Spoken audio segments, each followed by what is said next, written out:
Have you ever struggled in life? Yes. Literally every single living organism has had to struggle to exist. We understand this because of the way that struggle to exist has shaped a couple of organisms on a little cluster of islands off of South America called the Galapagos. A man named Charles Darwin visited that place, observed the wildlife, collected specimens, and thought about them a great deal before organizing his thoughts into a book. That book, called Origin of Species, became one of the biggest steps humankind ever took toward understanding the natural world, and to an extent, ourselves.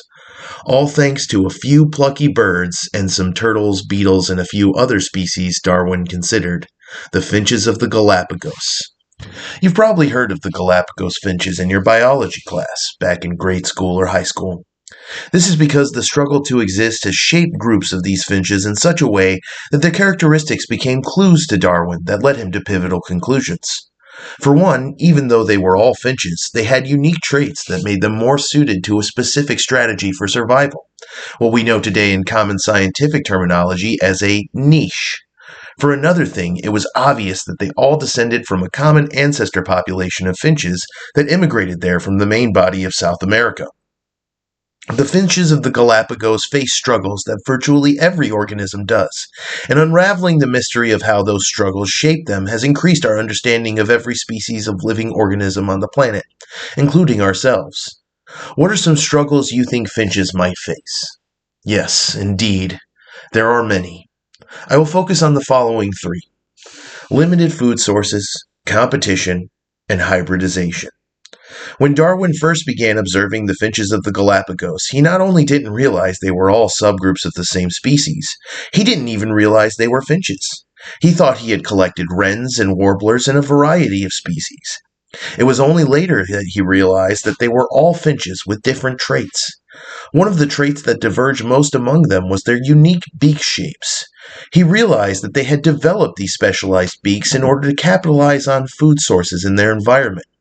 One had a beak that was suited for small seeds. One had a beak better suited for large seeds. One had a beak very well suited for probing cacti, and on and on. One even had a sharp beak that allowed it to carve out an existence as a hemivore, an organism that subsists entirely, or almost entirely, by feeding on the blood of other organisms. Could you imagine what it was like for Darwin to wrestle with this realization?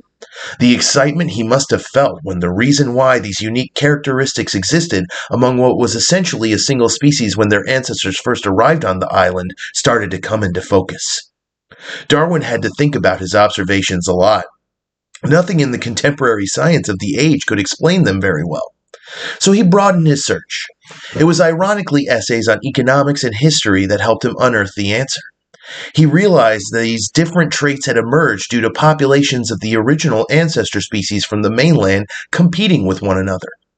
The essay on the Principle of Population by Thomas Malthus guided him to cornerstone realizations: that organisms create more offspring than can survive, and that many that do survive do not reproduce. Because more organisms are produced than can survive, they must compete for limited resources. He realized that their unique beak shapes were traits that had allowed the populations existing today to survive that composition.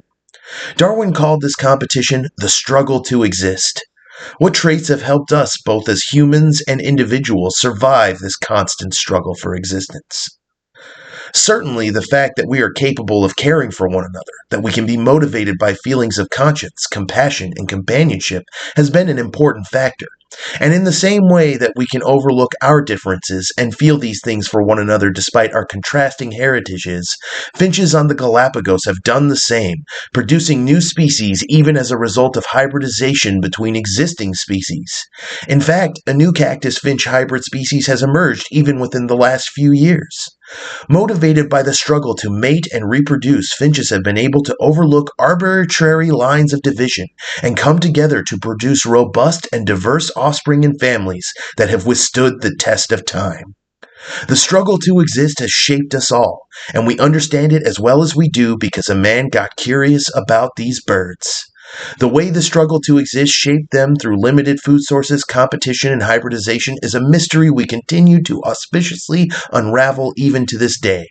In doing so, we gain a sharper understanding of the struggles we face and what tools we might call to our aid in overcoming them.